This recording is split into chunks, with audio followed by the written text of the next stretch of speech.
नमस्कार प्यारे बच्चों। आज हम पढ़ेंगे हमारी हिंदी की पुस्तक रिमझिम का पाठ 11 जिसका नाम है पढ़क्कू की सूझ और ये एक कविता है।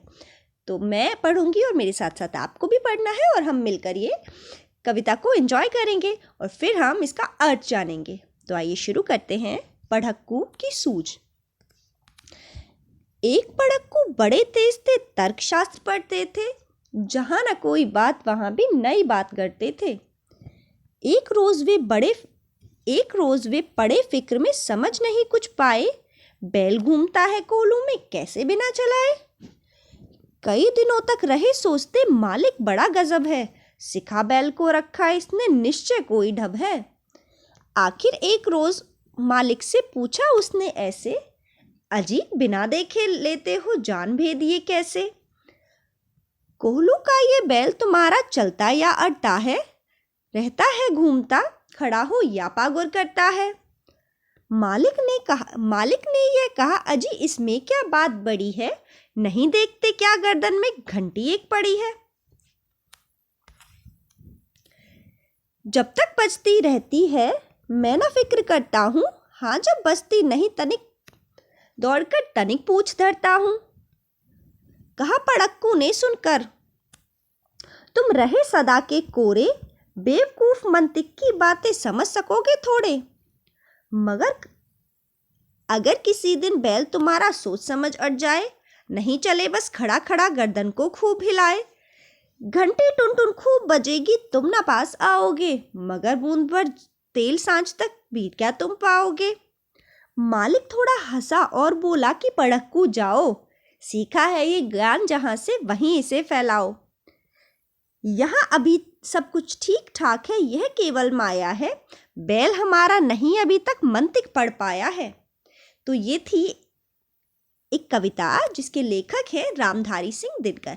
आइए अब हम इस कविता का मतलब जानते हैं।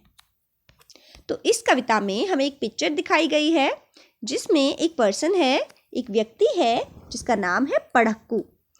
तो पढ़क्कू बहुत तेज थे और तर्कशास्त्र पढ़ते थे। तर्कशास्त्र का मतलब होता है हर चीज की वजह जानना, यानी चीजों के पीछे क्या लॉजिक है उसको जानना।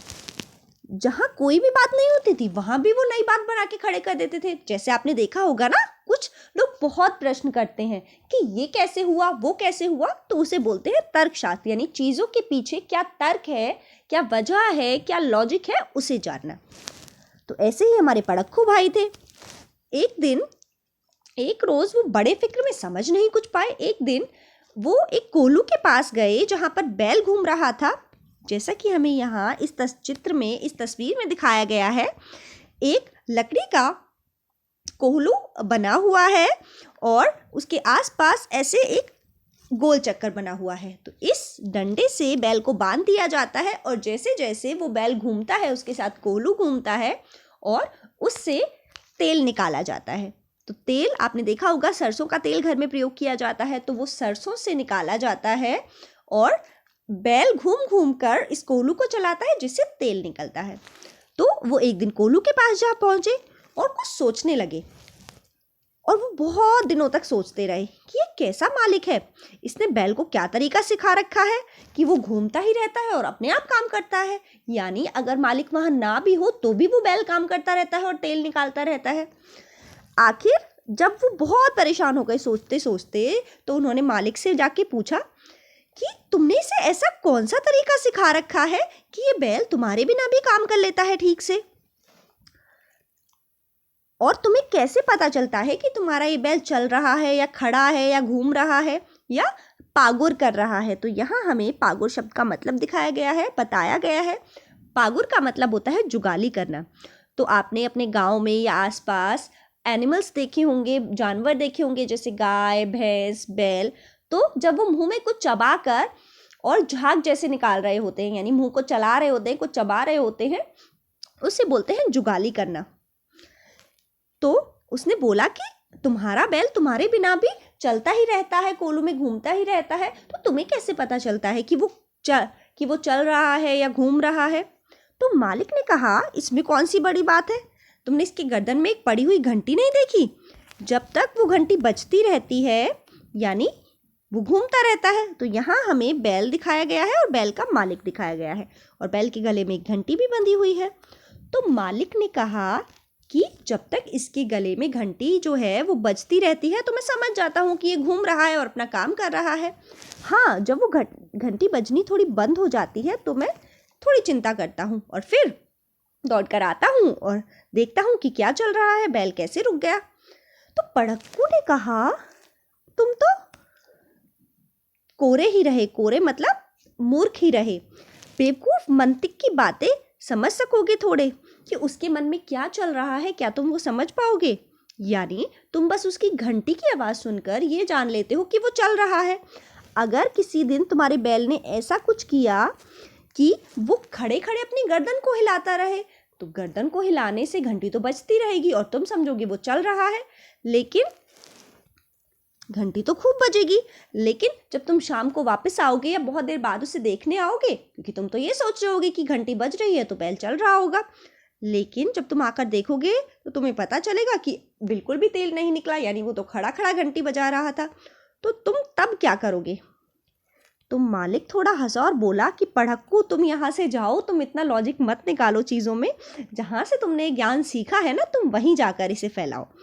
यानी यहाँ अभी सब कुछ ठीक चल रहा है और अभी हमारा जो बैल है वो इतना पढ़ा लिखा नहीं है कि वो सारी ये चीज़ें सोच सके कि मैं काम से कैसे बच सकता हूँ। यानी वो अपना काम ईमानदारी से करता है और वो इतना लॉजिक नहीं लगाता कि मैं घंटी को खड़े खड़े भी बजा सकता हूँ। तो यहाँ सभी ठीक ठाक चल रहा है, तुम जाकर अपना काम करो। तो ये थे हमारे पढ़क्कू भाई जो हर चीज़ में लॉजिक निकालते थे। और इस कविता के लेखक हैं रामधारी सिंह दिनकर। अब इस कविता में हमें कुछ अभ्यास के प्रश्न दिए गए हैं। जैसे सबसे पहले है कविता में कहानी, यानी पढ़क्कू की सूझ में एक कविता में एक कहानी दी गई है। जैसा भी हमने डिस्कस किया, अभी हमने विचार विमर्श किया कि पढ़क्कू की सूझ है तो कविता, लेकिन उसके अंदर एक कहानी छुपी हुई है। तो अब आपको उस कहानी को अपने शब्दों में लिखना है कि क्या क्या हुआ, कैसे कैसे हुआ, और आपको बताना है। अगला है कवि की कविताएं, यानी अभी हमने जाना कि इस कविता के कवि हैं रामधारी सिंह दिनकर। तो अब आपने अपनी तीसरी कक्षा में रामधारी सिंह दिनकर की कविता मिर्च का मज़ा भी पढ़ी होगी। अब तुमने उन्हीं की कविता पढ़क्कू की सूझ पढ़ी, यानी इन दोनों कविताओं के लेखक यानी कवि एक ही हैं और उनका नाम है रामधारी सिंह दिनकर। अब आपको बताना है कि तुम्हें तीसरी कक्षा की मिर्च का मज़ा कविता या अब इस चौथी कक्षा की पढ़क्कू की सूझ कौन सी कविता ज़्यादा पसंद आई। नंबर ख पे हमें दिया गया है, तुमने अब जो मिर्च का मज़ा कविता थी उसमें काबुली वाला था और यहाँ पर इस कविता में पढ़क्कू है। तो आपको बताना है कि आपको काबुली वाला ज़्यादा अच्छा लगा था या पढ़क्कू, या आपको कोई भी अच्छा नहीं लगा। उसके बाद अपने साथियों के साथ मिलकर एक एक कविता ढूंढो, कविताएं इकट्ठा करके और कविता की एक किताब बनाओ। यानी आपको और आपके फ्रेंड्स को मिलकर कविताएं ढूंढनी है और एक स्क्रैप बुक या एक कोई भी किताब बनानी है, कोई भी एक नोटबुक लेके जिसमें आपको कविताएं लिखनी है। मेहनत के गुब्बारे। कोहलू का बैल ऐसे व्यक्ति को कहते हैं जो कड़ी मेहनत करता है या जिससे कड़ी मेहनत करवाई जाती है। तो इस कविता में हमें कोहलू का बैल दिखाया भी गया है कि वो बैल घूमता रहता है पूरे दिन और शाम तक, और उसके बाद वो तेल निकालता है। तो कोहलू का बैल का मतलब होता है बहुत मेहनत करने वाला व्यक्ति। तो नीचे भी हमें कुछ ऐसे मुहावरे दिए गए हैं जो मेहनत से संबंधित हैं। तो आपको इन मुहावरों को वाक्य में प्रयोग करना है। दिन रात एक करना यानी बहुत मेहनत करना, पसीना बहाना यानी बहुत मेहनत करना, और एड़ी चोटी की जोर लगाना यानी बहुत मेहनत करना। तो इन सब का ही मतलब सिमिलर है, यानी मिलता जुलता इन सब का अर्थ है। तो अब आपको इन सब मुहावरों को आपको वाक्यों में प्रयोग करना है। इसके बाद हमें पेज संख्या 95 यानी 95 पे दिया गया है पढ़क्कू। तो पढ़क्कू का नाम पढ़क्कू क्यों पड़ा होगा, आपको सोचना है, तर्कशास्त्र का प्रयोग करना है और फिर बताना है। अब तुम कौन सा काम खूब मन से करना चाहते हो, इसके आधार पर अपने भी लिए पढ़क्कू जैसा कोई नाम सोचो। यानी आपको किस काम को करने में बहुत मज़ा आता है, तो आपको जिस काम को करने में मज़ा आता है आप उस चीज़ को मिलाकर अपना एक नाम बनाइए। जैसे पढ़ाई से रिलेटेड नाम पढ़क्कू बना, ऐसे ही आपको बताना है कि जिस काम को करने में आपको सबसे ज़्यादा मज़ा आता है उस काम से रिलेटेड आपको अपना एक नाम बनाना है। अपना तरीका, हाँ जब बजती नहीं दौड़कर तनिक पूछ धरता हूँ। पूछ धरता हूँ का मतलब होता है पूछ पकड़ लेता हूँ। नीचे लिखे वाक्यों को अपने शब्दों में लिखो। तो पूछ धरता हूँ का मतलब होता है पूंछ को पकड़ लेना। उसके बाद मगर बूंद भर तेल सांझ तक भी क्या तुम पाओगे, तो इसका मतलब अब आपको अपने शब्दों में लिखकर बताना है। बैल हमारा नहीं अभी तक मंतिक पढ़ पाया है।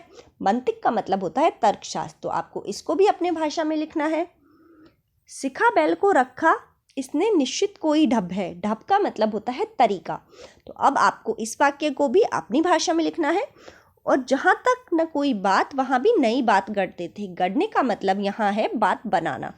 जैसे कुछ लोग होते हैं ना जो नई नई बात बनाते रहते हैं, हर चीज़ में एक नई बात बना लेते हैं। हमारी क्लास में भी ऐसे बच्चे होते हैं। उसके बाद है गढ़ना। पढ़क्कू नई नई बातें गढ़ते थे। तो आपको बताना है कि ये लोग क्या गढ़ते हैं, यानी सुनार क्या गढ़ते हैं, लोहार क्या गढ़ते हैं, ठठेरा क्या गढ़ता है। ठठेरा आपने अपने बचपन में जब आपने ए अनार सीखे होंगे, ए अनार से कई ज्ञानी तक, तो उनमें ठ ठठेरा आता है। तो ठ से ठठेरा शब्द यूज़ किया जाता है। तो वहाँ पर ठठेरा की पिक्चर भी होती है। तो अब आपको बताना है कि ठठेरा क्या गढ़ता है। कवि, कुम्हार और लेखक, तो आपको बताना है कि ये सब क्या क्या काम करते हैं, क्या क्या चीज़ गढ़ते हैं। और आखिरी पेज पर हमें दिया गया है अर्थ खोजो, यानी नीचे दिए गए शब्दों के अक्षर जाल में से आपको इन शब्दों को ढूंढना है, यानी आपको इन शब्दों के अर्थ ढूंढने हैं। तो अभी हमने बताया कि ढब का मतलब होता है तरीका, भेद का मतलब होता है राज। ऐसे ही आपको बाकी बचे हुए इन शब्दों के अर्थ इस अक्षर जाल में से ढूंढने हैं। पहले आपको बताना है, सोचना है कि इनका क्या अर्थ हो सकता है, और उसके बाद आपको इनके अर्थों को इस अक्षर जाल में से ढूंढना है। तो ये था हमारी हिंदी की पुस्तक का पाठ 11 पढ़क्कू की सूझ। Thank you.